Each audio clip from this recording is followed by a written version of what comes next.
notre méditation qui est basée aujourd'hui, donc de la métanoïa à la métamorphose. Nous avons dit que nous allons introduire rapidement pour nous permettre, puisqu'on n'aura pas le temps, les 2 premières cassettes, si vous les avez, vont vous aider à... Nous avons fait un message en 3 parties. Donc, de la métanoïa, donc de la repentance à la transformation. Et nous avons vu rapidement dans la première partie que la métanoïa, c'est-à-dire la repentance, est une chose importante. Et qu'il y a 2 aspects de la repentance. Une qui a été présentée par Jean-Baptiste, le précurseur de Jésus, qui a montré que la repentance est une chose nécessaire.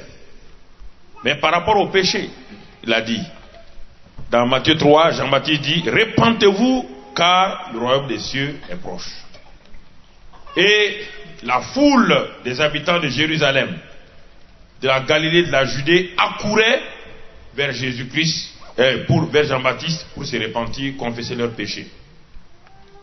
Mais cette confession des péchés, au temps de Jean-Baptiste, n'a pas apporté de changement, de transformation dans la vie des gens. C'est ça la première métanoïa, la première repentance. Elle est très bonne, elle est formidable. Elle vous permet d'avoir le repos, la paix avec Dieu. Vous êtes déchargé de vos péchés, formidable. Mais vous ne pouvez pas progresser. Vous n'êtes pas encore dans la dynamique de Dieu. C'est à cet égard qu'un jour, Paul, après la mort de Jean-Baptiste, a rencontré un jour les disciples de Jean-Baptiste. Paul prêchait dans une ville, et voici 12 hommes sont arrivés. Quand Paul les a regardés, ils ont trouvé qu'il était formidable.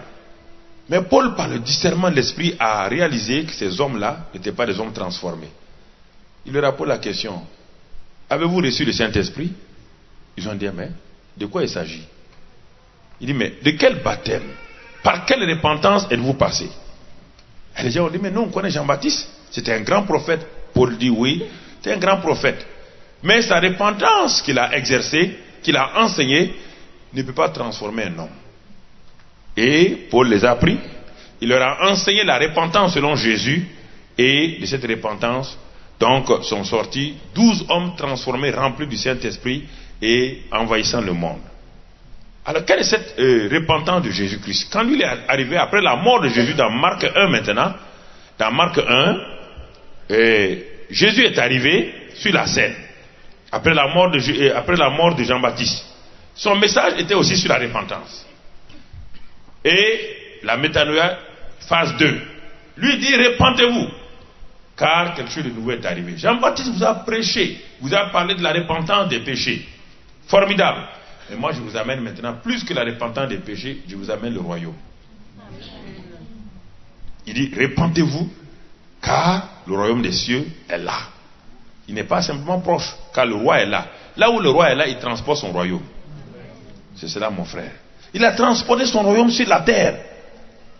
Et là il dit maintenant, mais pour entrer dans ce royaume-là, il faut des conditions. Et un jour, un homme est venu vers lui, un grand docteur, appelé Nicodème. Il est venu vers Jésus, il dit, mais j'ai entendu que tu as un message nouveau, et cela nous intrigue. Parce que nous avons réalisé, nous avons vu que tu es un genre de docteur spécial, un docteur qui affecte la vie des gens, parce que Dieu est avec toi. Et Jésus lui dira à Nicodème, oui, tu as raison, car je suis un genre de docteur, un docteur du royaume des cieux. Un docteur du royaume des cieux affecte les gens. Parce qu'aujourd'hui, dans la mentalité du 21e siècle, et du 20e siècle et du 21e siècle, un enseignant, c'est un homme qui donne des concepts, mais qui n'est pas pratique. C'est pourquoi un enseignant en commerce international peut vous enseigner commerce international, il ne peut même pas tirer une boutique. Oui, c'est ça. Les enseignants d'aujourd'hui sont pleins dans les facultés. Quand vous les mettez sur le terrain, rien.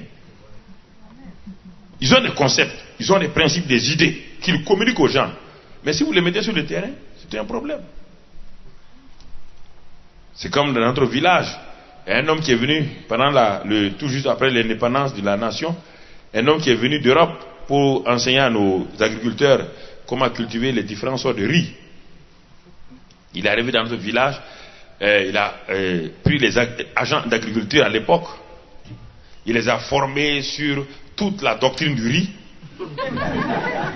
Toutes les sortes de riz. Les riz de plaine, de vallée, les riz de montagne, les riz de tout. Après il a dit maintenant, bon, les gens ont dit, bon, on va aller sortir pour faire. Et là, ils sont sortis même pas à 200 mètres. Il y avait des champs de riz partout. Et il a demandé aux gens, mais quelle est cette sorte d'herbe là? Les gens ont dit, ah bon? Quelle herbe? Il dit, mais c'est le riz. Il dit, ah oui, c'est un riz. Il a donné un nom scientifique. Les gens ont compris qu'il a beaucoup travaillé. Il a travaillé les livres, mais il ne connaît pas le riz. C'est ça. Beaucoup de gens ont des concepts, ont des notions.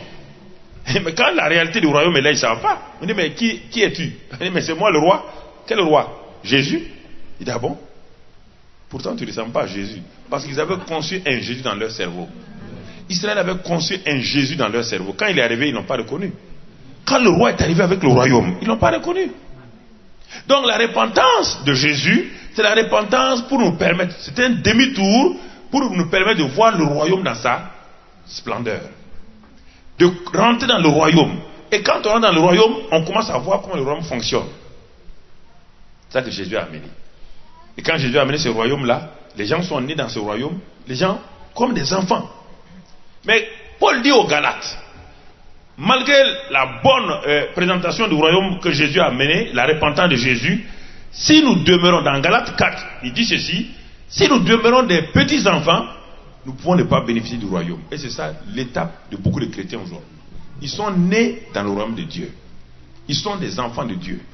Ils sont citoyens du royaume. Mais ils ne bénéficient rien du royaume. Rien. Ni la paix du royaume. Le royaume de Dieu, Paul a dit, c'est la justice, la paix, la joie par le Saint-Esprit. Il dit le royaume de Dieu ne consiste pas en manger et boire. Ce n'est pas en parole. C'est la puissance, la dynamis. Quand le royaume de Dieu est là, les choses changent, les choses sont transformées, les choses sont... Mais, frère, on ne peut pas prêcher le royaume, on vit le royaume, on pratique le royaume. Et le royaume impacte les gens. Le royaume n'est pas un simple concept, c'est une réalité. C'est un monde réel, aussi réel que le monde physique que vous voyez là. Plus réel que ça, puisque le visible sort de l'invisible. Alors, c'est ce qui produit, ce qui est la source, qui est plus fort que ce qui est visible. Paul dit, il faut une transformation par le Saint-Esprit. Donc, métanoïa, lisons Romains 12 pour comprendre ce que Paul dit.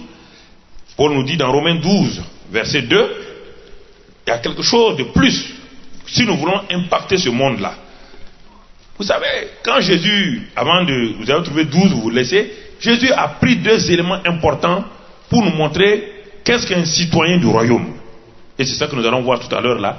L'homme transformé du royaume, c'est le dernier message. Donc le citoyen du royaume, qui il est? Jésus a pris deux éléments très forts. Il a pris le sel et la lumière. Vous êtes assis un jour, regardez qu'est-ce que le sel? On ne peut pas assaisonner le sel. On ne peut pas ajouter ni retrancher. Il est entier. On ne peut pas le changer. Tu ne peux pas mettre du sel dans le sel. Tu ne peux pas pimenter le sel. Non. Il est complet. Et si tu veux vaincre le sel, si tu es fâché contre le sel, tu le prends, tu veux le vaincre. Tu prends une poignée de sel, tu veux le vaincre, tu le mets dans l'eau. Au bout de 10 minutes, il transforme l'eau. C'est l'eau qui est transformée, ce n'est pas le sel qui est transformé. Comprenez? Ça, c'est la nature du chrétien transformé. On ne peut pas le vaincre. Et la lumière, deuxième élément, la lumière. Quand nous sommes entrés dans cette salle-là, tout était obscur. Dès qu'on a appuyé sur le contact, est-ce que l'obscurité a mis du temps pour partir? Est-ce que l'obscurité dit, maintenant je recule de 10 degrés? Dès qu'on a appuyé sur le bouton, qu'est-ce qui s'est passé? L'obscurité est partie. Quand le soleil se lève, qu'est-ce que la nuit fait? Elle roule sa natte, elle s'en va. Ça, ce sont des éléments importants. Si vous comprenez ça, les citoyens du royaume, on ne peut rien le faire. Quand il apparaît quelque part, il affecte. Quand il apparaît, il affecte, frère. Il affecte par ses paroles. Il affecte par son regard. Il affecte par ses actes. Le chrétien ne fait pas ça. Je parle du citoyen du royaume. Amen. Comprenez? Il affecte, il transforme, il change. Parce qu'il est connecté à une source, une puissance extraordinaire. Jésus nous dit que nous sommes le sel, nous sommes la lumière. Nous sommes le sel et la lumière. Jusqu'à présent, nous luttons pour être le sel et la lumière. Nous sommes déjà le sel et la lumière. Et Paul nous dit ici, alors, dans Romains 12, verset 2, il dit, vous qui êtes des citoyens du royaume, mais que vous ne comprenez pas le processus, il va nous amener à une transformation. Paul nous dit, ne vous conformez pas au siècle présent. Le verbe conformer ici en grec veut dire simplement schismatizo. Ne vous schématisez pas. Ne prenez pas le chemin de ce monde-là. Ne vous moulez pas dans le moule de ce monde. Qu'est-ce qu'il faut faire alors? Il faut vous repentir. Il faut faire demi-tour par rapport à ce monde. Mais par quel moyen? Il dit, mais soyez transformés, métamorphosés. Métanoïa, c'est changement de pensée, métanoïa. Et maintenant, il dit, il faut aller un peu plus loin. Métamorphoser. C'est-à-dire, méta encore changé, et morphose, forme. Alors, il dit, soyez transformés par quel moyen? Par le renouvellement de l'intelligence, et notre mot grec encore, le anakainos. Soyez transformés par le renouvellement de l'intelligence. Et Paul dit, si ces trois éléments sont là, si vous avez appliqué la métanoïa, c'est-à-dire changement par rapport à vos vies, votre vie et péché, changement, votre pensée par rapport à voir le royaume, naître dans le royaume, alors Paul dit, allez maintenant par le renouvellement de l'intelligence. Votre renouvellement de l'intelligence doit se faire en suivant la parole de Dieu. Il dit, vous allez aboutir à quoi? À une transformation. Et quand la transformation aura lieu, quelque chose va se passer, quelque chose va se présenter devant vous. Il dit en ce moment-là, il dit simplement, vous discerniez. Vous allez discerner en ce moment-là quelle est la volonté. Discerner ici, ça veut dire dokimazo en test. Vous allez tester, vous allez prouver, vous allez déterminer la volonté, la valeur d'une chose. Vous allez découvrir. Discerner ça. Vous allez découvrir quoi? Vous allez voir la valeur de la volonté de Dieu. Ce qui est bon, agréable et parfait. Dans un premier temps, quand vous êtes transformé, vous allez découvrir ce qui est bon. Les bonnes choses. Mais si vous restez là, vous n'allez pas aller loin. Du bon, vous allez partir à l'agréable. De l'agréable, vous allez tomber dans le parfait. Et en ce moment-là, frère, votre vie chrétienne est totalement changée. Vous n'allez plus subir. Vous ne serez pas une victime, vous serez une victoire. Amen. Vous passez de victime à victoire. Vous passez d'en bas, vous passez du tapis pour être le plafond. On ne va plus marcher sur vous. Vous n'allez plus être dans l'oppression, dans la dépression. Votre bouche sera remplie de saints rires. Une joie céleste va vous transformer. Est-ce que nous comprenons? On ne sera plus des gens qui vont participer aux réunions pour nous requinquer. On ne viendra plus aux réunions pour nous se droguer. Et les chrétiens, quand ils ne vont pas à une réunion, c'est tout un problème. Ils ne sont pas à l'aise. La réunion, c'est la communion des saints. Les saints viennent pour communier autour de la personne de Christ. Car vous êtes le corps de Christ. Le corps de Christ dans l'église locale. Nous venons pour adorer, louer et exalter le Seigneur. Et ensuite partager la parole et la communion fraternelle. Mais quand nous quittons, nous partons maintenant pour impacter le monde. À la prochaine réunion, nous venons rendre témoignage. Tu as impacté le monde dans le domaine de la boulangerie? Oui. Dans la boulangerie, j'ai impacté le monde. Mais les chrétiens viennent, ils n'ont pas de témoignage. La Bible dit dans Acte 2, 22 que Jésus-Christ, cet homme, Pierre le dit, cet homme a eu reçu un témoin de Dieu. Il a transformé le monde. Il a impacté le monde. Il a assaisonné le monde. Il a éclairé le monde. Il a eu reçu un témoignage partout. Paul et Silas sont allés dans une ville. Il y a des gens qui ont dit, les deux hommes qui ont bouleversé le monde sont là. Vous êtes à Paris. Combien de chrétiens à Paris? Peut-être 300 000. C'est pas. Deux personnes, ils ont bouleversé le monde. On dit ceux qui ont bouleversé le monde sont là. Attention, hein, ils sont dangereux. Ils ont bouleversé le monde. Pourquoi? C'était des hommes transformés. Un homme transformé transforme là où il est. Ne subit pas. Un homme transformé ne s'assoit pas et puis subir les situations. Il transforme les choses. Quand il touche quelque chose, ça change. Quand Salomon a été transformé, même dans l'Ancien Testament, quand Salomon a été transformé par la sagesse, il a impacté tout le monde. Même il a rendu l'argent aussi vulgaire que les cailloux. C'est écrit dans la Bible. Vous entendez? La sagesse de Salomon l'a fait régner sur l'argent. L'argent est devenu comme des cailloux. Alors qu'en économie,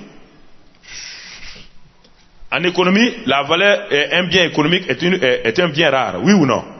La valeur, pour qu'un bien soit appelé économique, un bien économique, il faut qu'il soit rare.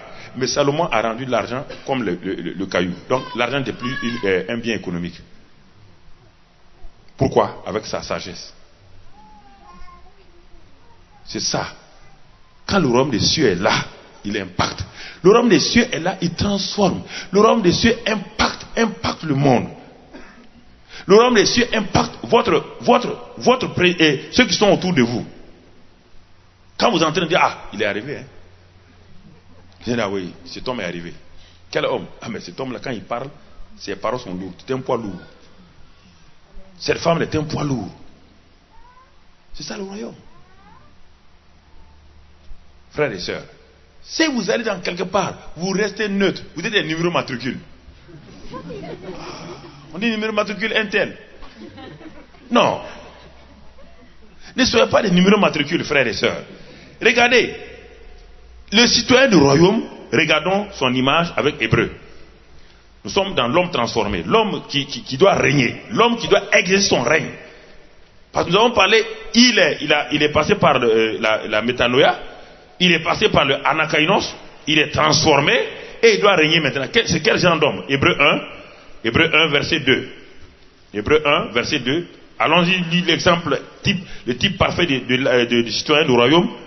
Il est dit, Dieu dans ces derniers temps nous a parlé par le Fils qu'il a établi héritier de toutes choses, par lequel il a aussi créé le monde. Ce Fils-là, il est dit dans la version Louis II, ce Fils, il est écrit, il est étant le reflet de sa gloire et l'empreinte de sa personne. Mais dans la version parole vivante, il est dit là-bas que le Fils est l'empreinte exacte de son être. Il est l'empreinte exacte de l'être de Dieu. Et ce n'est pas fini. Et l'expression parfaite de sa nature. On n'entend pas les citoyens. Tout fils de Dieu qui est passé par pour nous, la métanoïa, le anakainos, qui est transformé, voilà, il est dit, si vous ne croyez pas, retournons au commencement, les mêmes paroles sont exprimées avec Adam. Va dans Genèse 1, 26. Les mêmes paroles ici pour Jésus. Les gens disent, ah oui, ça c'est Jésus. Non! Jésus est le type de l'homme que Dieu a placé dans le royaume. Le premier Adam, on le voit dans Genèse 1, 26. Il utilise les mêmes choses. Il est dit ici dans Genèse 1, 26 que quand Dieu a créé Adam, il l'a créé, il dit, faisons l'homme à notre image et selon notre ressemblance. Hébreu nous dit que Jésus qui est venu sur la terre là, il était l'expression parfaite, l'empreinte exacte, comme le premier Adam. Dieu n'a pas changé. Dieu n'a pas changé de pensée. Dieu n'a pas créé une créature. Dieu nous a créés, frères, selon le même moule que le premier Adam avant sa chute et selon le dernier Adam qui est venu pour restaurer l'homme dans sa position. Pas inférieur. C'est pourquoi dans Psaume 8 et la Psaume 82, Il a dit quand Dieu a créé l'homme, les anges, Satan et le monde entier a dit, qui est l'homme pour que tu lui donnes une si grande importance? Tu l'as créé de peu inférieur à qui? Les gens disent les anges. C'est pas vrai. Aucun homme n'est. Comment un serviteur qui est supérieur à un enfant? Tu as déjà vu ça? Est-ce que les anges sont fils de Dieu? Hein? Alors, comment un ange peut être supérieur? Gabriel est supérieur à un homme? Jamais. Il faut enlever ça, ça c'est la tradition. Hein? Ah, vous me regardez comme ça, voilà. Non, vous êtes convaincu qu'un ange, c'est pourquoi vous êtes convaincu qu'un ange est supérieur. La Bible dit, l'homme qui est un enfant de Dieu, Dieu n'a jamais appelé un ange mon enfant. Les anges sont des serviteurs. Les anges sont des serviteurs. C'est pourquoi les gens n'opèrent pas. Les gens disent, Seigneur, si tu peux me montrer un ange sur moi, ça me suffit.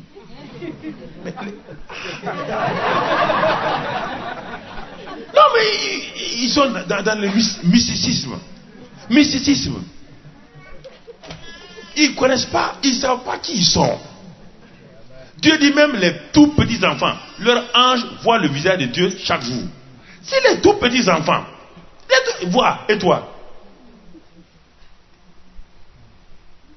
La réalité du monde, du royaume des cieux est une réalité incontestable. Mais nous avons réduit ça à la portion congrue. Nous avons réduit le christianisme tout juste à une institution, à quelque chose de misérable. Et c'est pourquoi ça ne fonctionne pas. C'est pourquoi le monde rit. Le monde, avec sa connaissance scientifique, dit, mais si votre Dieu est aussi capable que ça, nous on n'a que la connaissance scientifique, on ne croit pas en Dieu, on vous domine. Et vous dites que vous avez un Dieu puissant et vous êtes dominé, ça ne va pas là. Il y a quelqu'un qui ne marche pas, frère. Quelqu'un ne marche pas dans notre christianisme, il faut arrêter, il faut reconnaître ça. Ça ne marche pas. Ça ne marche pas. Parce que nous n'entrons pas. Il est dit l'empreinte exacte, l'expression parfaite. Le premier Adam était comme ça. Regardez Dieu fait défiler tous les animaux, tous les oiseaux, regardez son quotient intellectuel. Regardez seulement en France combien d'animaux, de reptiles il y a. Mais en ce temps-là, tout était dans un seul endroit. Et Adam a donné un nom à chacun, sans problème. Sans dormir. Il n'a pas eu de mot de tête. Hein? Ah non. Il a donné un nom avec un caractère à chacun. Chacun. Dieu a fait défiler. Dieu a fait défiler. Et Dieu lui dit, maintenant, il faut étendre mon autorité, mon règne sur toute la terre. Ça a été suspendu. Dieu n'a pas commencé. Dieu n'a pas un programme B. Dieu a un seul programme A. Si le programme est suspendu, il s'arrête et puis il revient et il commence au même endroit. Amen. Là où l'homme est tombé, Dieu a recommencé là-bas. Dieu n'a pas changé. Jésus-Christ est venu nous montrer en tant qu'être humain qu'est-ce qu'un citoyen du royaume. Il n'est pas venu nous montrer autre chose.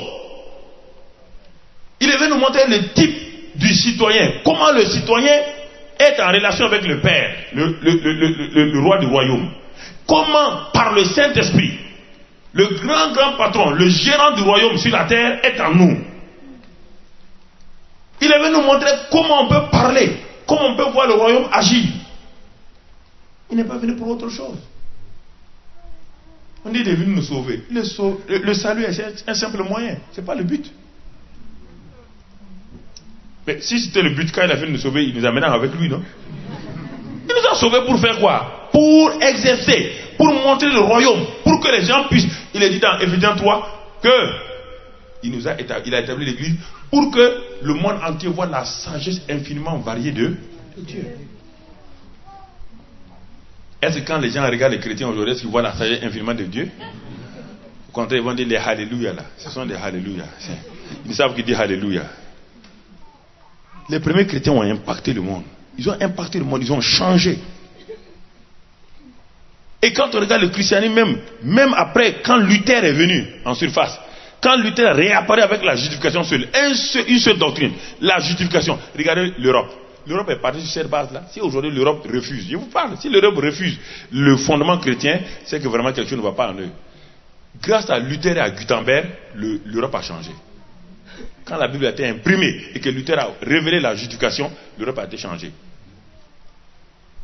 Les gens ne veulent pas lire la Bible, ils ne veulent pas lire l'histoire de l'Europe de la bonne manière. L'Europe a été impactée par la Bible et par l'imprimerie. Et le premier élément, c'est la Bible qui a été traduite. Ça a changé les fondements politico-sociaux de l'Europe. Toute l'Europe a été changée par ça. Ils adoraient les arbres. Et ça continue aujourd'hui. Non, il faut lire l'histoire. J'ai plus de 2000 livres pour chez moi. J'ai fouillé tous les livres, les druides, les quoi, tout. J'ai tout lu pour regarder.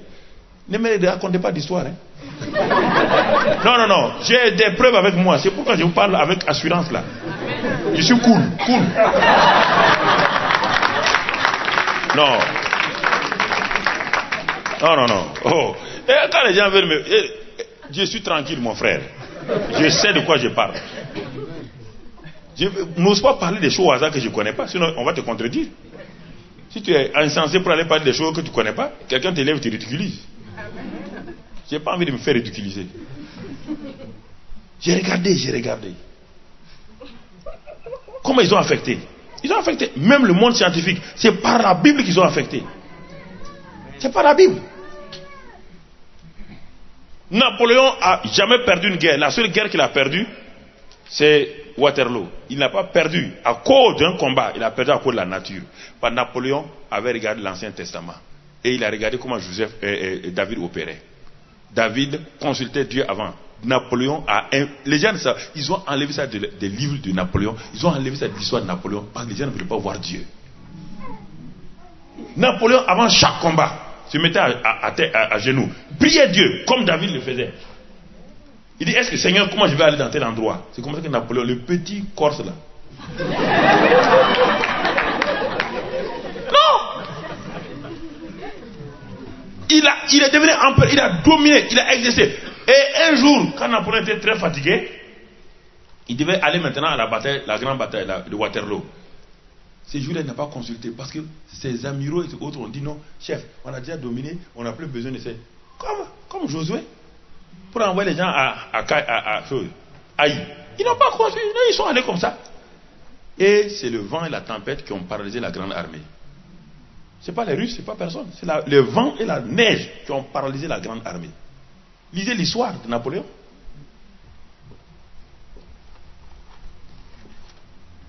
S'il avait consulté le grand Dieu allait lui dire, aujourd'hui, il y aura ta. C'est ça, frère. Ces gens ont utilisé simplement l'Ancien Testament, même pas le royaume de Dieu. L'Ancien Testament, et ils ont bouleversé le monde.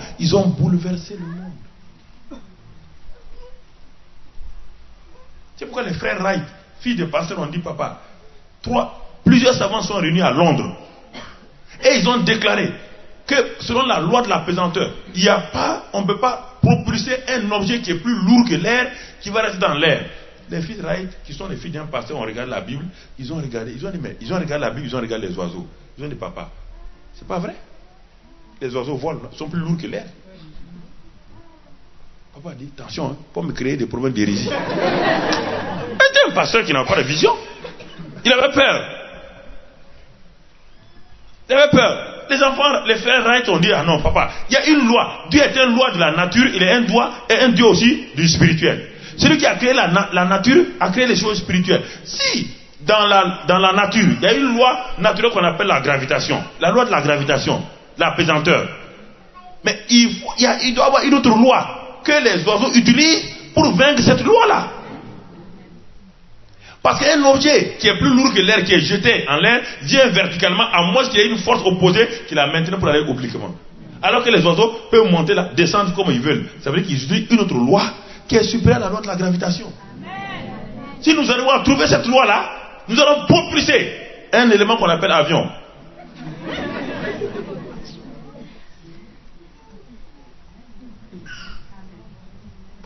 Appareil volant imitant l'oiseau naturel.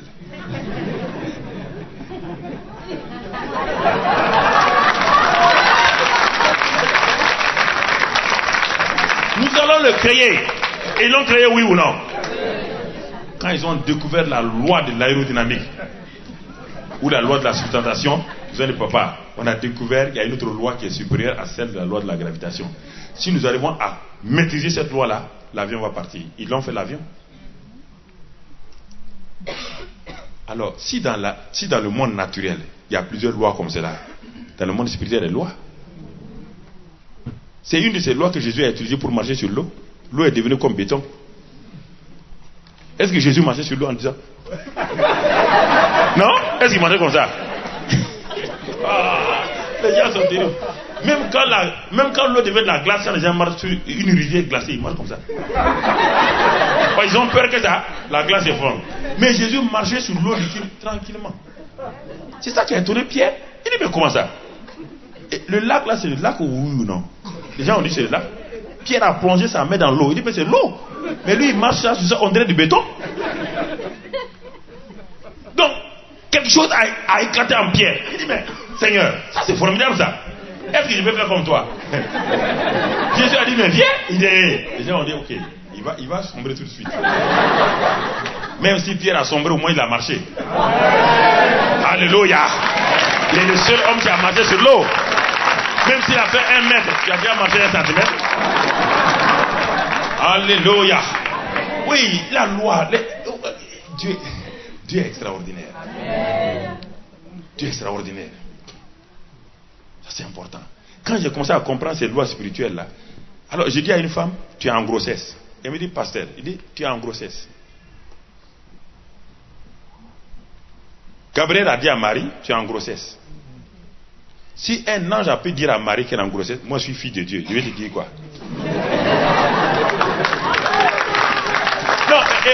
Non, écoutez, c'est tellement logique. C'est tellement logique, je vous dis ces choses-là. Tellement logique. Quand j'ai vu Dieu agir comme ça, ça m'a donné une assurance.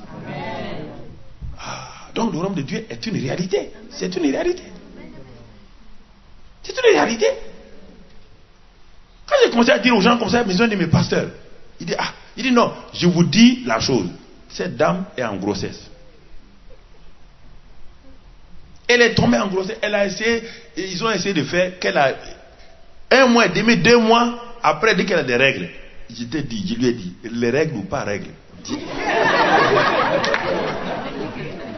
gens aiment. Écoutez-moi. Écoutez, est-ce que Marie a eu des grossesses Marie a eu des règles avant d'avoir Jésus, comme l'enfant Jésus? Hein? Elle était dans son cycle. Pourquoi? Hein? Il y a plein de femmes qui ont un cycle tout, ils n'ont pas d'enfant. Mais Dieu a dit, Dieu a parlé. La dame m'a dit, mais pasteur, ce que vous avez dit, j'ai déjà dit à mon mari, j'ai dit à ma belle famille qu'ils sont en grossesse. Et maintenant, les règles sont venues. J'ai dit, les doubles décimètres n'ont qu'à venir. Les compas n'ont qu'à venir. Quand moi j'ai parlé, écoutez, je lui ai parlé au téléphone, j'ai dit, ma fille, écoute-moi.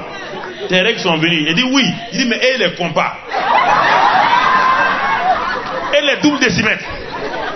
Laisse-moi tranquille. Au revoir, tu es en grossesse.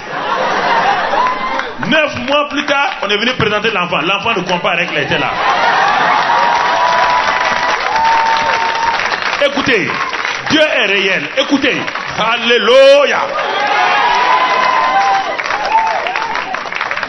Amen. Amen. J'étais au Cameroun tout dernièrement. La première réunion, j'ai annoncé ces choses-là.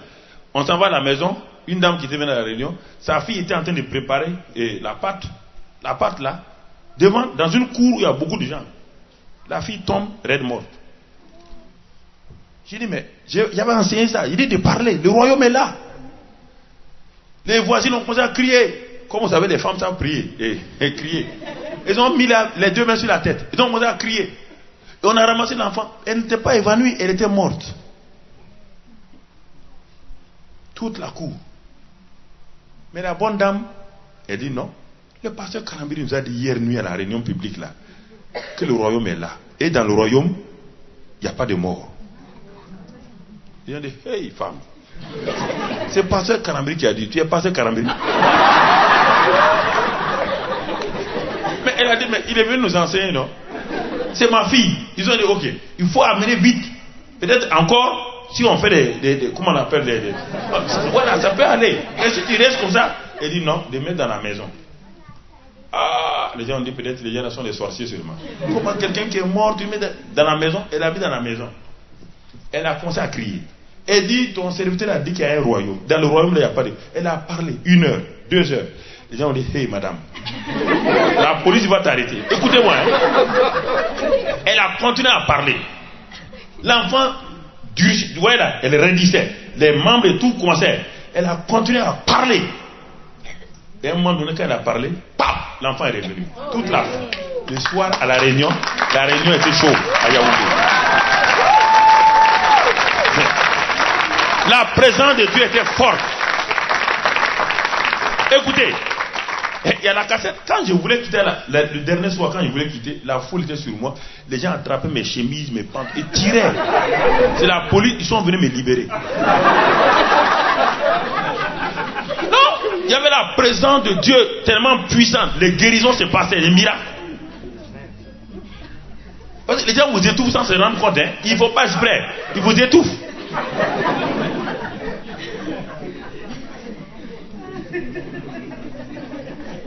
Non, écoutez, le règne de Dieu. Il y a plusieurs années, j'avais peur. Quand j'avais découvert ces choses-là, j'attendais. Ce sont ces dernières années que j'ai commencé à entendre des gens parler de ça. Ils disaient, ah, donc je ne suis pas seul alors. Donc je ne suis pas un hérétique. Vous savez, il y a des choses quand Dieu vous dit, vous regardez sur la plage, vous ne voyez pas beaucoup de gens. Il y a des choses, alors donc je m'étais rétracté. Mais ces derniers temps, ces dernières 5 années, tout le monde parle du royaume. Et des livres ont été écrits ces derniers temps avec les Bill Johnson et autres là. Je les ai vus. Il dit, mais vous connaissez? Il dit, mais oui, c'est ça. Il dit, ah, mais donc Seigneur, donc ça marche. Ça marche, frère. Le royaume de Dieu est une réalité, comme le royaume de ce monde est une réalité. Est une réalité.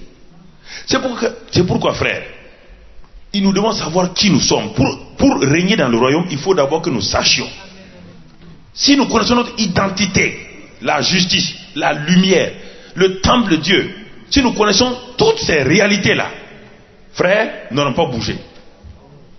Nous n'allons pas trembler.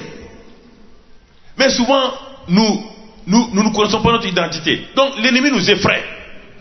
L'ennemi nous crée des problèmes. L'ennemi nous dit que nous ne sommes rien.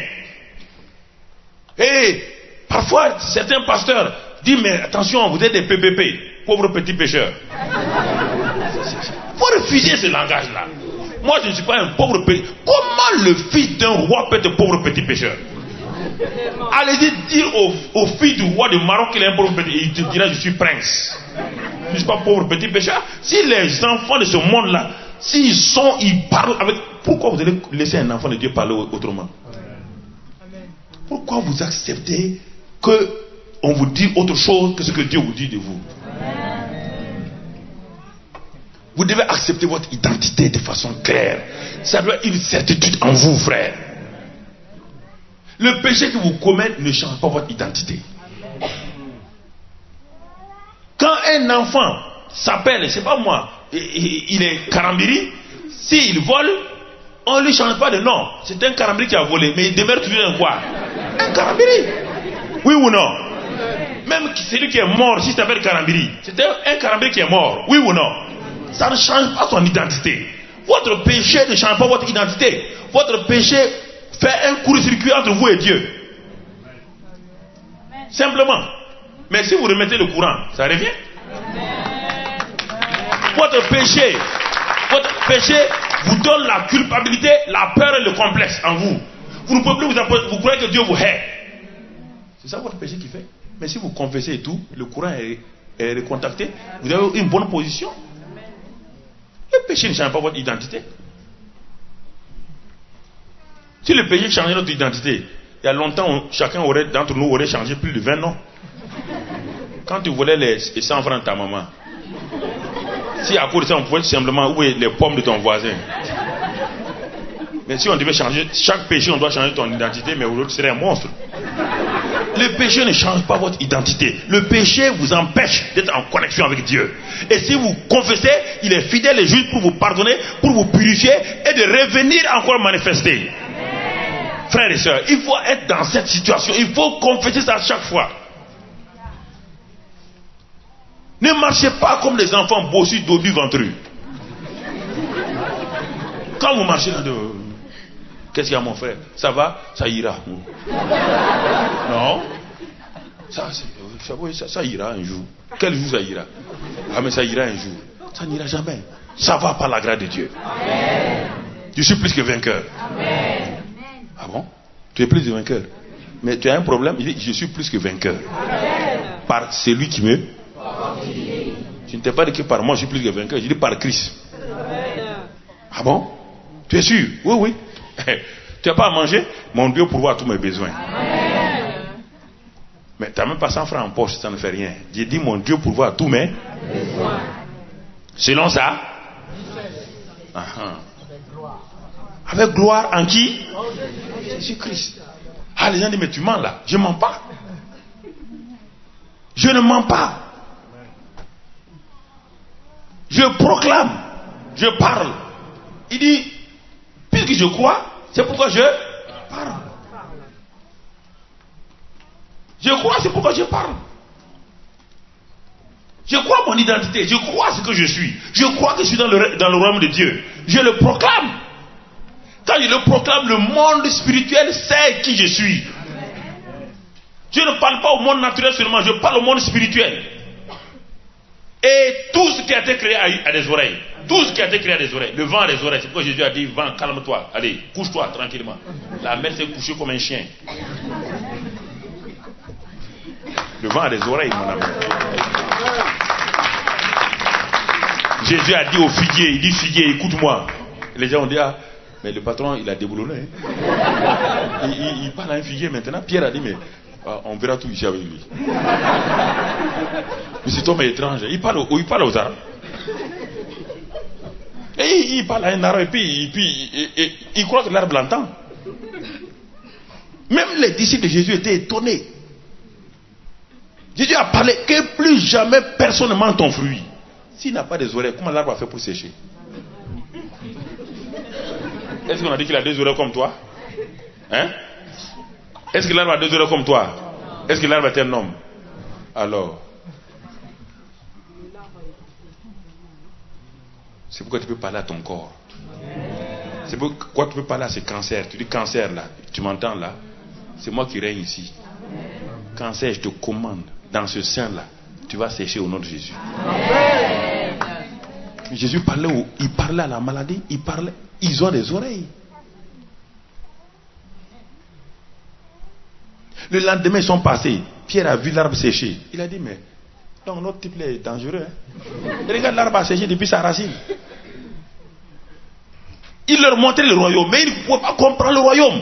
Parce qu'ils opéraient dans le naturel. C'est pourquoi ils avaient des difficultés pour comprendre le royaume. Mais quand ils sont nés dans le royaume, Pierre, quand il est né dans le royaume, il n'est pas trouvé un paralytique. Il dit, je n'ai pas d'argent, je n'ai pas de l'or, mais j'ai quelque chose. Vous voyez, maintenant il a changé. Oui ou non? Il dit, mais lève-toi et marche au nom de Jésus. Il ne s'est pas levé. Parce qu'il a changé aussi. Il est né dans le royaume. Il est dans le royaume maintenant. Le naturel ne comprend pas le royaume. L'homme naturel ne peut pas comprendre comment le Saint-Esprit agit. L'homme naturel ne comprend pas ça. Et le chrétien charnel aussi ne comprend pas ça. Le bébé, il ne comprend pas. Il dit, mais pasteur, tu me dis de me lever là. Si je pouvais me lever. Jésus a dit au paralytique, lève-toi, prends ton lit et marche. Comment quelqu'un va dire à un paralytique, prends ton lit et marche? Si ce qu'il a dit, s'il n'y a pas la puissance là-dedans, comment il va faire? Il a parlé. Et le paralytique a pris son lit, il a marché. C'est-à-dire, il vous manque le courage. Ce n'est pas la foi, c'est le courage. Et si je fais, ça ne marche pas. Pasteur, si je fais, ça ne marche pas. Mais ma renommée est foutue. Hein? Tout le monde va se moquer de moi. C'est ça le problème. Nous tenons notre renommée. Nous tenons à notre renommée et non pas à la renommée du royaume. C'est pourquoi Dieu est derrière. Un homme plus Dieu, c'est la majorité absolue. supérieur de façon absolue à tout nombre entier relatif variant de 1 à n.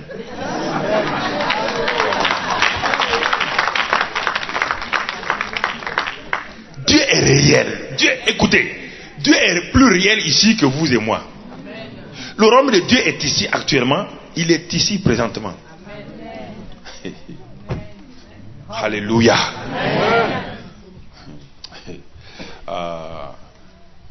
C'est pas de la démagogie, frère. C'est pas de la démagogie. C'est pas de la démagogie.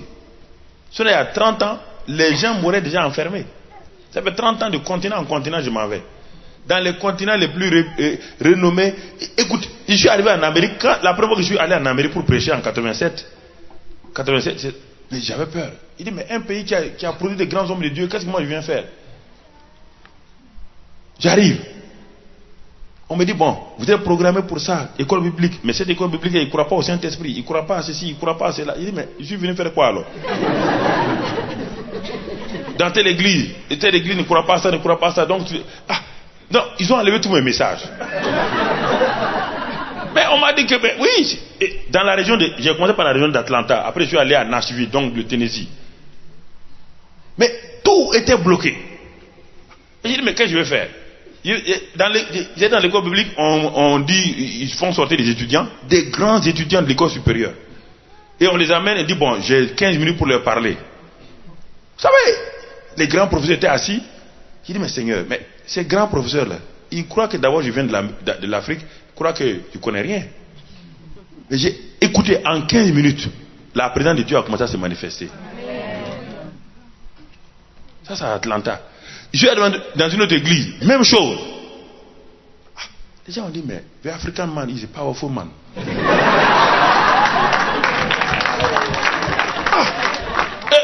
Ils ont commencé à prendre offrande directement comme ça pour moi. Parce que, écoutez, je marchais, je rentrais conscient de la présence de Dieu avec moi. Regardez comment Moïse a été transformé déjà dans l'Ancien Testament. Moïse était un homme qui avait échoué, qui était culpabilisé, qui était complexé, dont le passé le rattrapait. Tous les éléments négatifs dans la vie d'un homme. Et pendant 40 ans, Moïse est tellement tombé qu'il a fait dépasser le programme de Dieu. Dieu a dit à Abraham, ta postérité sera esclave pendant 400 ans. Et ils sont sortis à 430 ans. À cause de qui? À cause de Moïse. Moïse était tellement tombé si bas. Quand Israël criait dans Exode 2, il criait, Dieu, où est le libère-nous? Dieu dit à le libérateur. Dieu appelle dit Moïse. Moïse dit brrr. Il parle le langage de quoi? Des moutons. Il ne comprend plus le langage de Dieu. Un homme qui est, regardez là où il est tombé. Culpabilisé. Est-ce que vous avez été culpabilisé comme Moïse? Est-ce que vous êtes complexé comme Moïse? Il a tout échoué. Tout. Il a tout perdu. Il était avec des animaux. 40 ans. Regardez ce que Dieu va faire, la transformation. Dieu va commencer par la métanoïa. Il faut qu'il arrive à parler à Moïse. Il faut que la pensée de Moïse change. Alors Dieu a trouvé le seul moyen, un buisson que Moïse connaissait. Moïse connaissait ces buissons. Tous les jours, il passe près de ce buisson, frère. Il passe près de ce buisson, il connaît ce buisson. Un jour, Moïse arrive à ce buisson, il voit le buisson en flamme. Et il ne se consume pas. La Bible dit dans Exode 3 que Moïse se détourna pour... Ça veut dire quoi? Quelqu'un qui regarde un buisson et se détourne. En français, ça ne veut rien dire. Je regarde un buisson et je me détourne pour le regarder. Ça ne veut rien dire en français, puisqu'il est en train de regarder. Mais ça veut dire quoi? Si vous prenez en hébreu, ça veut dire quoi? Il est en train de regarder quelque chose, mais avec sa tête. Et brusquement, il a fait une repentance pour se rendre compte que cet élément n'est plus un élément naturel, il y a du surnaturel là-dedans. Métanoïa. Quelque chose va changer. Dieu savait qu'il fallait attirer l'attention de Moïse par quelque chose qui va l'amener à changer. Non seulement le buisson naturel était en feu, n'était pas consumé. Deuxième chose maintenant, Dieu lui dit, l'endroit où tu te tiens est saint. Il veut changer la mentalité de Moïse. Jusqu'à présent, Moïse est passé là. Et ses brebis, ses moutons ont uriné dans cet endroit-là. Et cet endroit, Dieu dit que celui est saint. Ça veut dire quoi? tout lieu où se trouve la présence de Dieu est quoi? Donc qui donne la sainteté? La présence de qui? Ah, Dieu est en train de révéler quelque chose à Moïse. Un secret à Moïse. Ma présence rend tout endroit. Ça veut dire que si cet endroit désertique là, où il y a des serpents, où il y a toutes sortes de choses bizarres, dès que ma présence vient, ce lieu devient quoi? Saint. Réfléchissez. Et ce Saint-Esprit vient en vous, vous êtes quoi? Mais êtes-vous conscient de ça? Est-ce que vous comprenez? Mais Moïse dit, mais Seigneur, moi je connais cet endroit. Ça fait 20 ans je tourne ici avec mes moutons, je connais le buisson. Il dit, mais ça a changé aujourd'hui. Il y a un nouveau départ dans ta vie. Ta vie commence par le métanoïa. Changement de mentalité. Dieu te visite pour ça. Il veut te transformer. Première étape, il faut le métanoïa. La métanoïa. Il faut que tu comprennes, que tu regardes les choses où Dieu est et Dieu va te changer. Donc, Moïse a eu une vision nouvelle. Il s'est repenti. Il est dans une bonne repentance. Mais ce n'est pas suffisant. Deuxième aspect. Dieu va lui parler maintenant, il va lui donner une grande commission. Il faut qu'il soit transformé. Un homme non transformé ne peut pas faire la mission de Dieu. Il ne peut pas. Même s'il est repenti comment. Il faut qu'il soit changé. Deuxième élément maintenant, Dieu dit à Moïse, tu as compris le buisson ardent? Il dit oui. Tu as compris le lieu saint? Il dit oui. Il dit j'ai compris. Il dit bon, ok. Deuxième étape. Le peuple t'attend, ça fait plus de 30 années, ils t'attendent. Il est venu le temps pour aller les libérer. Tout de suite, quelque chose se passe dans le cœur de Moïse. Et il répond quoi? Qui suis-je? Donc Dieu va travailler cet élément maintenant, son identité. Si votre pensée change, votre identité, si elle n'est pas, si votre intelligence n'est pas renouvelée, si pour savoir quelle est votre... Moïse dit, qui suis-je? Mais on dirait que tu ne me connais pas. Je suis un échec. Il y a 40 ans en arrière, j'ai essayé ce que tu veux me proposer là, j'ai échoué. Je suis un échec. Je suis culpabilisé. Je suis complexé. Et j'ai peur de mon passé. Qui suis-je? C'est en ce moment que Dieu va le révéler à ce Moïse-là. Il dit, mais si tu ne sais pas qui tu es, moi je sais qui je suis. Dieu dit, moi je m'appelle, je suis celui qui suis. Ah, vous comprenez? Si vous perdez votre identité, Dieu va vous communiquer son identité. Si vous ne savez pas qui vous êtes, Dieu sait qui il est. Il dit, je suis celui qui suis. Et c'est celui qui suit là, qui t'envoie. Donc Dieu communique son identité à qui? À Moïse. Pour nous envoyer, Jésus nous communique son identité. Il ne peut pas nous envoyer comme cela. C'est pourquoi le Saint-Esprit vient en nous. C'est pourquoi Paul dit, ce n'est plus moi qui vis, Galates 2:20. C'est Christ qui vit en moi. Il nous communique son identité. Deuxième chose. Donc, métanoïa, changement. Il a regardé, il s'est détourné, il a regardé. Première chose. Maintenant, il n'est pas très sûr de lui. Dieu lui donne sa propre identité. Renouvellement. Mais il manque un troisième élément. Moïse ne part pas. Moïse dit, mais Dieu, écoute, ce que tu fais là c'est bien. Mais Pharaon là, j'ai grandi là-bas. Je connais Pharaon. Parce que quand Étienne parlait de Pharaon et de Moïse, dans Acte 7, Étienne a dit, Moïse était un homme puissant en parole et en œuvre et en parole. Mais puissant en quelle œuvre et en quelle parole? De qui? De Dieu? Ah, je vous pose la question. On dit que Moïse est puissant en parole et en œuvre.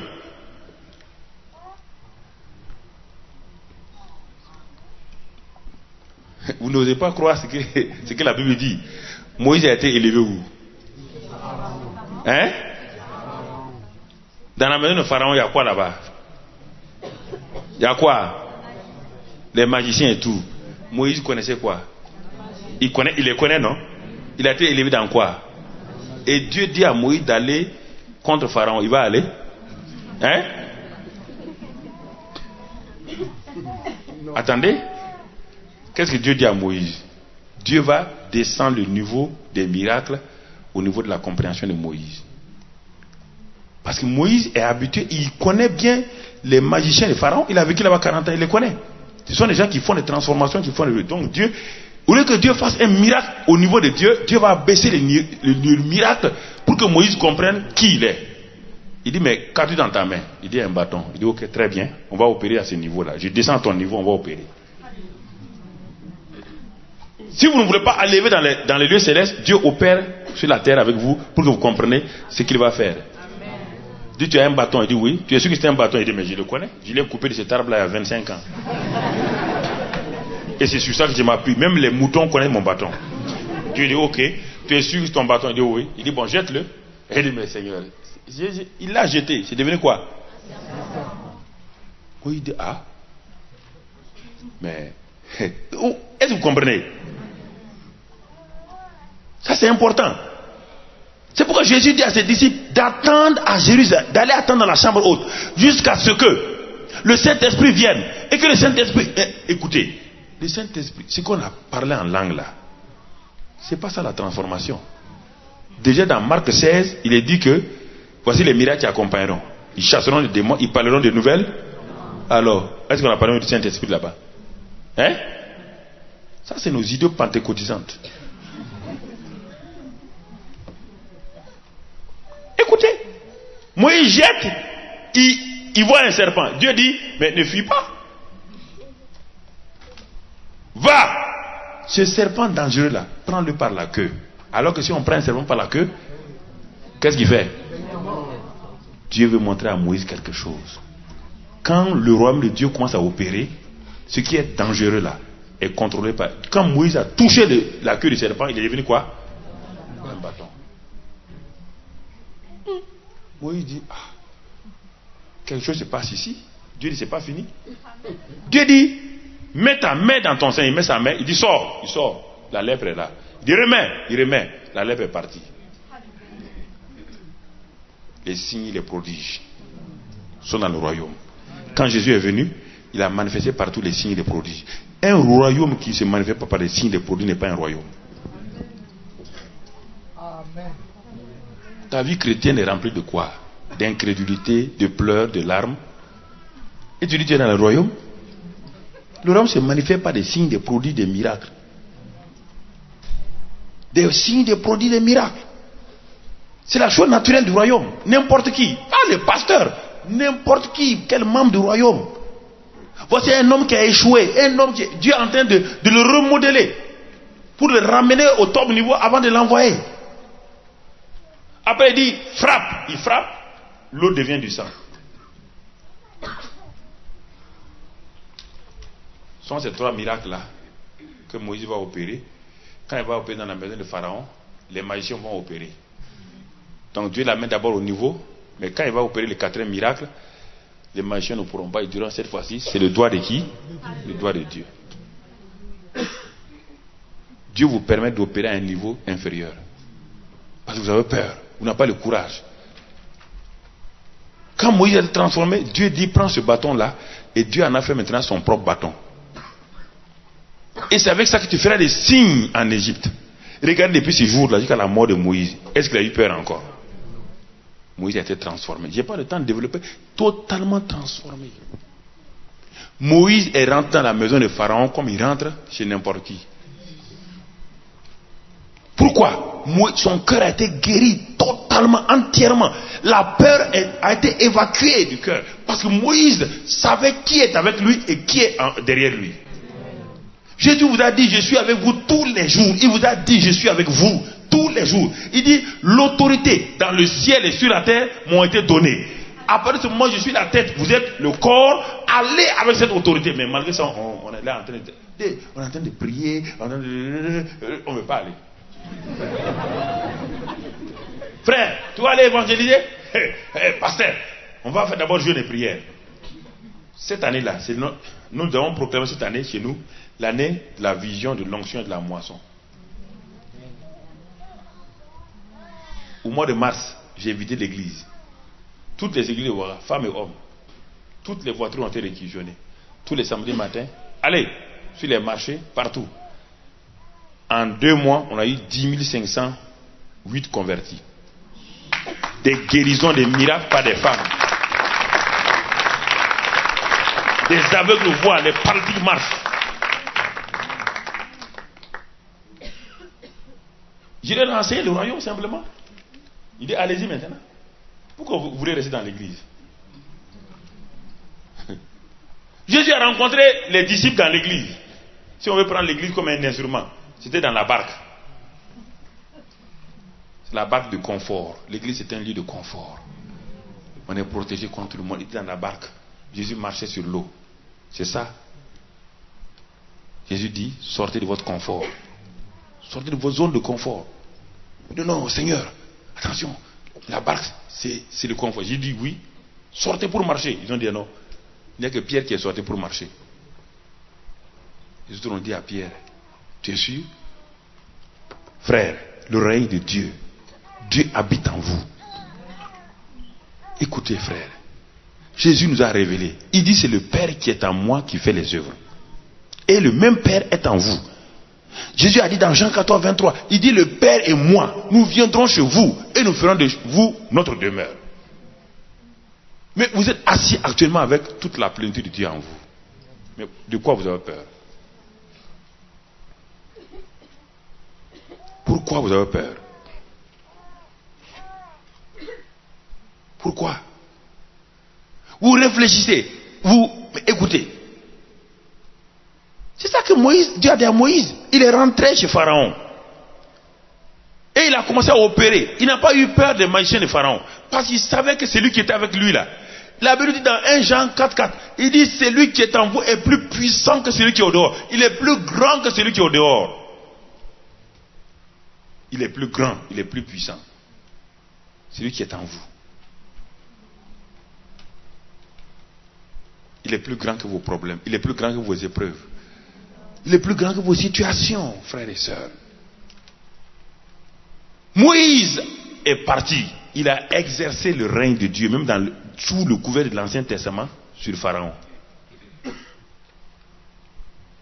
Il a démantelé tout le royaume des ténèbres dans la maison de Pharaon, jusqu'à ce que l'armée de Pharaon soit complètement noyée dans la mer Rouge.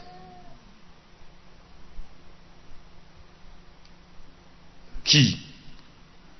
Cet homme culpabilisé, cet homme qui a échoué, cet homme dont le passé n'était pas réduisant, cet homme qui était complexé. Avec Dieu, il a fait des exploits. Dieu n'était pas en lui et Dieu est en toi. Dieu n'était même pas visible à Moïse. C'était sous une forme de nuage simplement. Quand il regardait le nuage, il savait que Dieu est là. Un homme qui a regardé un nuage, il a opéré. Et le Dieu réel est en toi. Tu ne peux pas opérer. Il y a quelqu'un qui ne va pas. Le Dieu réel est en toi. Et lui, il n'avait même pas ce Dieu en lui. Il n'était pas baptisé du Saint-Esprit. Il n'y a que la présence du Saint-Esprit au dehors. Lui, il est arrivé devant la maison de Pharaon, devant les magiciens, devant la mer Rouge. Il a parlé. Pourquoi? Parce qu'il était conscient d'une réalité. Et qu'est-ce que la maison de Dieu? Nous le voyons dans Genèse. La maison de Dieu, c'est quoi? C'est qui? La Bible dit dans 1 Corinthiens 3,16 que nous sommes le temple de Dieu. Dans Éphésiens 2,22, nous sommes une maison d'habitation de Dieu. Nous sommes, quand Dieu habite quelque part, quand on monte le palais présidentiel, qui est là-bas? Qui vit là-bas? Est-ce qu'on peut approcher le palais présidentiel comme on veut? Alors, mais vous êtes le palais divin. Mais est-ce que vous pouvez accepter ça une fois pour toutes? Dieu dit, vous êtes mon temple. Vous êtes mon temple. Est-ce que tu peux montrer le palais présidentiel à quelqu'un ici et dire c'est faux, il n'y a pas le président là-bas? C'est simplement une image. Si c'est une image, approche-toi. Si c'est du faux, approche-toi, vas-y, tu verras si c'est une image. Comment? Le Dieu dit que vous êtes sa maison, vous êtes l'habitation de Dieu en esprit. Et vous ne pouvez pas accepter cette réalité. Et vous voulez que Dieu vienne vous aider. Il n'a qu'à venir vous aider d'où?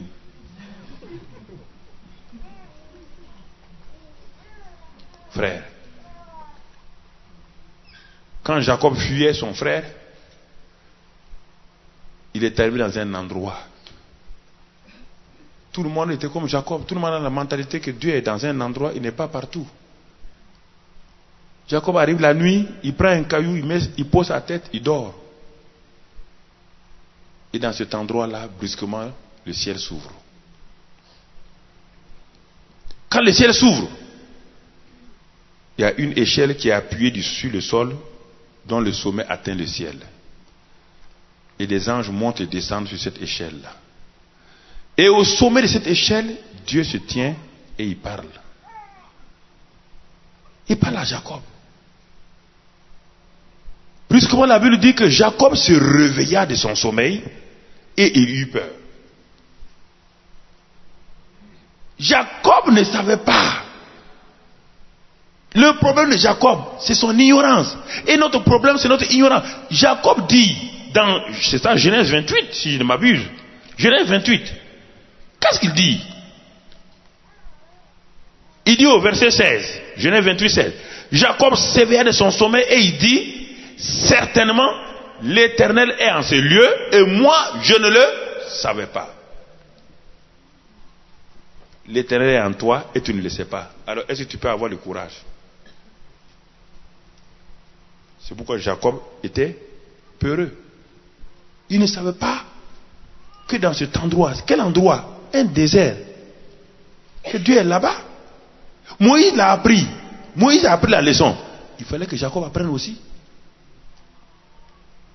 Dans cet endroit désertique là, Jacob a réalisé que Dieu est là et que lui ne savait pas. Et il a commencé à appeler cet endroit quoi? Non, il a appelé cet endroit, non frère, regardez bien. Verset 17, il eut peur et dit que ce lieu est redoutable, c'est ici la maison de... Et la porte des... Il y avait une maison là-bas. Là où était Jacob, il y avait une maison. C'était quoi? Un simple quoi? Un désert, mais un simple caillou. Mais il a appelé quoi? Dans la maison de Dieu, c'est quoi? C'est là où Dieu est. Je reprends ça parce que il me semble que ce n'est pas bien percé. Mais écoutez, un homme est dans un endroit désertique. Il est couché. Il est en train de fuir son frère. Pour lui, Dieu l'a abandonné, c'est pas ça? Il est en train de fuir, il veut mourir. Il va mourir, il fuit la mort. Il est dans un endroit, sûrement il a prié comme nous le faisons. Seigneur Dieu, protège-nous. Je verse le sang de l'agneau ici, que toute la nuit, je sois protégé, moi et ma famille. Amen. Et puis il a ronflé. Et, brusquement, dans son sommeil, il a un songe. Lui qui croyait que Dieu l'a abandonné. Lui qui croyait que Dieu est avec son papa Isaac. Lui qui croyait que Dieu est dans son pays. Dans ce lieu-là, le ciel s'ouvre. Et il voit la présence de Dieu. Quand il se réveille, il dit, certainement. Donc ça veut dire quoi? Il ne croyait pas avant. Maintenant il dit quoi?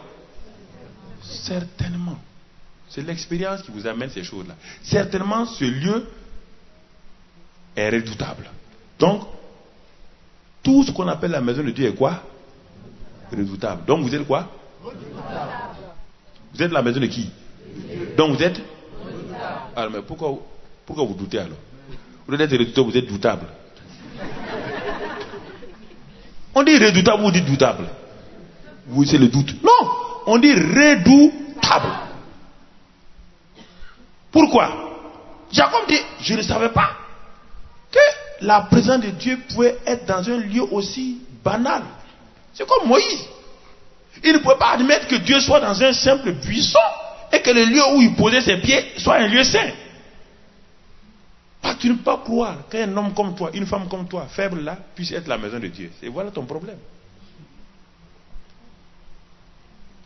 Parce que ton mari a dit que tu marches comme un kangourou. Si mon mari ne croit pas en moi, dit que moi je marche comme un kangourou. Donc comment Dieu va oser dire que moi je suis la maison de Dieu? Tu ne crois pas. Parce que tu as entendu beaucoup de choses sur toi. Ton père a dit qu'un enfant comme ça peut réussir. Peut-être à l'université on a dit, mais au collège on a dit, mais tu ne vaux rien. Alors quand on te dit aujourd'hui que tu es la maison de Dieu, tu dis, les gens là aussi mentent un peu quoi, les pasteurs la mentent. Mais c'est la Bible qui dit. Les gens n'arrivent pas à accepter. Ils n'arrivent pas. C'est un problème, c'est une lutte. Chaque fois que j'ai enseigné ça, c'est une lutte. Je vois dans le visage des gens l'incrédulité. Mais si c'est pas ça, donne-moi la solution. Comment tu vas opérer? Tu sais, les Africains, ils aiment la puissance gris-gris. Non, ils croient que Dieu va leur donner un gris-gris. L'Africain, c'est ça qu'il attend. Hein? Il attend que Dieu, pour lui, c'est-à-dire s'il y a ça, si j'arrive à mettre ça ici, à la ceinture, là je crois. Mais Dieu dit que je suis plus qu'une ceinture, je suis en toi. Et non, il dit non, là, est-ce que ça c'est vrai ça? Est-ce que c'est vrai? Comment Dieu peut être en moi? Alors comment tu peux savoir qu'il y a une puissance dans une simple ceinture? Hein? Comment tu vas prendre une poudre noire? Tu ne sais même pas si c'est du charbon écrasé. Et tu dis qu'il y a puissance, tu mets ça sur toi la nuit pour dormir. Du charbon écrasé. Comment tu peux savoir? C'est ta foi. C'est ta foi. Jésus dit qu'il vous a fait selon votre foi. Il dit qu'il est en vous. Si tu ne crois pas à ça, tu as beau aller, on va t'imposer les mains, tu vas rouler à terre, tu vas te lever, il n'y aura rien. Tant que tu ne croiras pas que tu es la maison de Dieu, ça a changé Jacob. Jacob a été changé totalement et il est parti. Il est devenu prince après. Frère, ça c'est très important. Et c'est pourquoi il dit, quand tu sais que tu es la maison de Dieu, la troisième chose que tu fais, Luc 2, 49, Jésus dit, je m'occupe des affaires de mon... Ah, si tu connais ton identité, tu sais que tu es la maison de Dieu, c'est facile de t'occuper des affaires de ton père. Les affaires de ton père, tu deviens le gérant des affaires de ton père. Et c'est pourquoi Jésus a géré les affaires de son père. À 12 ans, il a fait une proclamation. À 12 ans, il faut que je m'occupe des affaires de mon père. Il ne parle pas de Joseph. Puisque c'est à Joseph qu'il disait ça. Mais Joseph et Marie n'ont pas compris.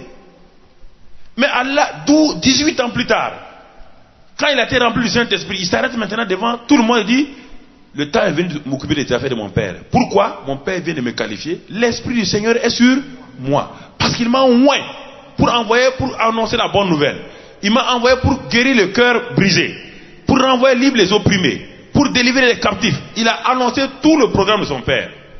Et quand il est sorti là-bas, il est allé à Capernaum et les gens ont été changés. Les gens ont été transformés. Totalement. Alors frères et sœurs, vous avez l'identité nouvelle. Vous êtes la maison de Dieu. Allez-y avec ça pour vous occuper des affaires de votre Père. La ville de Paris vous attend. Il n'y a pas un seul endroit où les gens ne cherchent pas Dieu. Il n'y a pas de quelqu'un qui est dur. Ça n'existe pas. C'est votre peur. Quand nos gens disaient, pasteur, là, quand je les ai envoyés, ils sont revenus. Ils sont revenus comme le 70. Ils m'ont dit, pasteur, on a vu des démons partir. Il dit, mais oui, depuis longtemps, vous êtes assises là. C'est ça. Quand les gens ont fait commencer à faire rentrer les gens dans le royaume, les gens ont dit, mais c'est formidable. Leur foi a été boostée. Quand ils ont vu, les femmes ont vu poser les mains au marché sur des malades guéris, ils ont dit, c'est pas possible. Dit oui, c'est possible. C'est pourquoi la semaine prochaine, on commence Cisco avec le royaume de Dieu est manifeste. Les démons sont chassés, les malades sont guéris. C'est notre thème de Cisco 2007. Pour envoyer les gens. Frère. Et à cause de ça, je suis dans le repos. Pourquoi? Ce n'est plus moi qui travaille. On envoie les équipes. On envoie les équipes, frère. Et les gens vont sur la base de ce qu'ils ont appris. Ça fait des années qu'on les a formés à l'école du ministère. Le temps maintenant de la libération est arrivé. Jésus a envoyé les 70. Ils sont allés, ils ne croyaient pas, ils avaient peur. Au retour, ils ont dit avec joie, les démons même nous sont soumis en ton nom. Les démons nous sont soumis en ton nom. Ne crois pas qu'il n'y a pas de démons ici, frère. Vos démons sont civilisés simplement. Ils sont simplement en cravate. Sinon, c'est plein dans Paris. Partout, il y en a. Ils sont simplement civilisés. Satan n'est pas bête. Il dit, bon, comme ils sont comme ça, là, il faut se civiliser avec eux. Quand on va se présenter, ils ne sauront pas que nous sommes des démons. Mais en Afrique, ils sont sauvages. Quand ils veulent, Ici, il dit bonjour monsieur, ça va? Démon, c'est démon. Hein? Qu'il soit en cravate, qu'il soit avec une queue, c'est démon. Les gens sont tourmentés, oui ou non? Les gens sont oppressés, les gens sont opprimés. C'est démon. Une fois à Grenoble, je termine par là, à Grenoble, il y a une dame qui est venue me voir, elle dit, mon mari a des démons. Il dit, ah bon, votre mari a des démons? J'ai fini, j'ai prié pour les gens. Il dit, mon mari a des démons. Elle vient, une petite dame avec son mari. J'étais avec un de mes diacres là, l'église de Truchel, Pierre Truchel. Il dit, ah bon, on va prier. Le monsieur est venu, il était là. Il n'est pas chrétien. Mais comme sa femme l'embêtait, il est venu s'arrêter. Il dit, bon, arrêtez-vous là. J'ai posé ma main, j'ai ouvert mes yeux. Quand vous priez pour les démons, pas fermer les yeux. Il dit, au nom de Jésus-Christ, je te commande, esprit. Il n'y a rien. L'homme, il n'y a pas de problème. Il dit, mais votre mari n'a pas de démons. Il dit, mais pasteur, non, il a des démons. Il dit, ok, très bien. Il dit à l'homme, mets-toi de côté. Il dit, bon, je vais prier pour toi, ma soeur. Dieu me dit que c'est elle qui est la source des problèmes. Il dit, oui, priez pour moi. Il dit, eh bien là, j'ai dit, au nom de Jésus-Christ, je commande. Quand j'ai dit ça, la bonne petite dame a serré mes cols. Serré. Et j'ai tout fait. C'est mon diable qui m'a retiré. Hein. Une petite dame.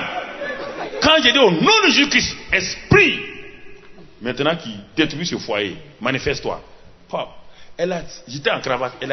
Depuis ces jours-là, je me suis libéré des cravates.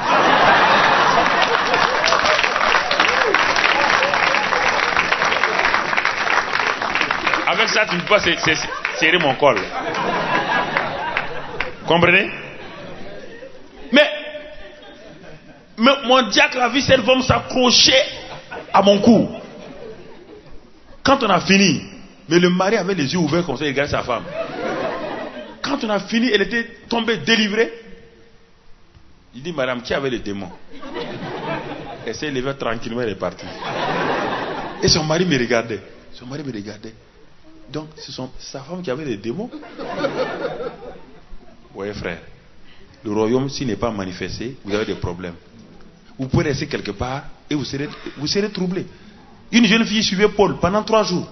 Il dit, mais cet homme-là, c'est un homme de Dieu. C'est un homme de Dieu. Si c'était nous aujourd'hui, on allait prendre des reporters. On dit, il faut interviewer la fille là. Elle a témoigné qu'elle suis un homme de Dieu. Alors que c'était un démon qui la conduisait. Mais Paul était mal à l'aise. Il a regardé la fille là. Il dit, au nom de Jésus-Christ, sors. Le démon est sorti. Et on a frappé Paul. C'est ça. Vous pouvez être assis avec quelqu'un, il a des démons, mais vous n'êtes pas conscient du royaume. Il va vous créer des problèmes. Il vous crée des problèmes. Vous n'êtes pas conscient. Vous n'êtes pas conscient. Vous êtes avec un partenaire, il est en train de vous sucer totalement, parce qu'il est dans des choses ésotériques. Vous ne savez même pas. Alors vous dites, mais il est bon, hein? Il est bon. Il est en train de sucer votre os, sucer votre substance. Mais si vous avez le discernement, vous allez comprendre. On va prier ce soir. Baissons la tête.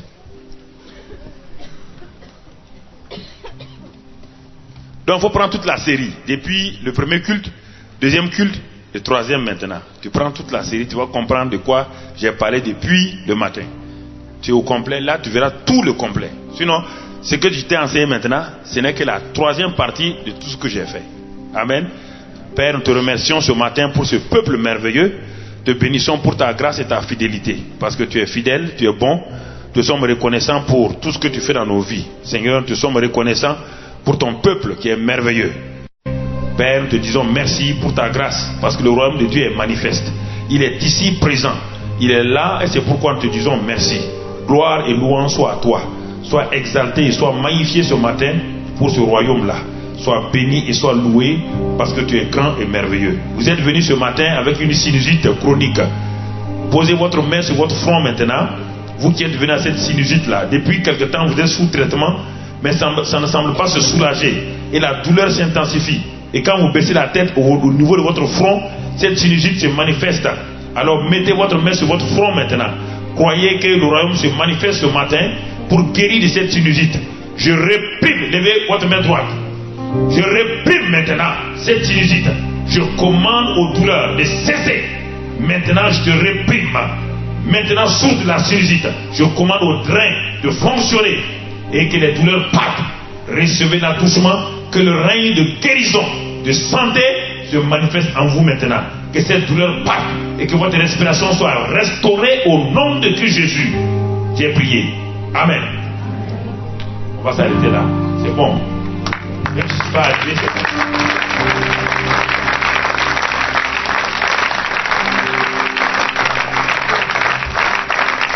Est-ce qu'on peut se lever?